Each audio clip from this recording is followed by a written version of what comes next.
Pirang-pirang dino iki ning Kabupaten Lumajang cuacane udan deres. Ning kene iki tak manfaatno untuk gawe mancing. Iki ning kene iki aku oleh iwak loro.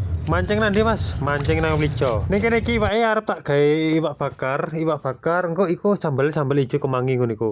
Arek-arek ning kene arep tak kei resep sambel iki wen arek teko mbambaku biyen rek. Nek arek-arek biyen nuru resepe, sampe delok rek yo videoku sampe mari. Oke, ning kene iwake langsung tak panggang. Panggan pun iki aku tanpa bumbu apa-apa rek, tanpa uyah, tanpa apa wis. Intine original. Manggang pun ning kene iki aku kudu gawe areng. Terus panase kudu merata. Iki aja sampe genine iku sampe murup. Nek murup apa mateng jopo, ndak mateng jero. Iki rek hasil rek wis mateng merata. Tadi aku kari gawe sambel. Oke, sambel iki yo ngene simpel sambel mentah. Lombok ijo, lombok abang, brambang, uyah, lombok. Nang kene takerane arek-arek kudu gawe feeling yo. Soale nek kene iki rasane kok pedes karo legi. Mas yo aku lanang nek kene aku iso ngerus rek. Sak marine dulu ngene iki tak tambahi apa? Tak tambahi terasi goreng apa ben tambah gurih rasane. Mari ngono digores maneng, mari ngerus merata. Iki tak tambahi rambanan kemangi. Iki sing enak dhewe, penyedap sambel. Oke, iki hasilnya kayak ngene iki. Terus iwake tak penyet ning dhuwure ngene iki. Pajang notok rek, iki pasti enak rasane. Dadi ning kene kesimpulan itu pole wong wedok tok rek sing kudu masak. Wong lanang kudu mbahagiakno wong wedok. Iki bojoku ben tak masakno pasti dhek seneng. Makane bojoku saiki tambah gemoy. Dadi sapa ning kene bunda-bunda sing sering dimasakno karo suamine?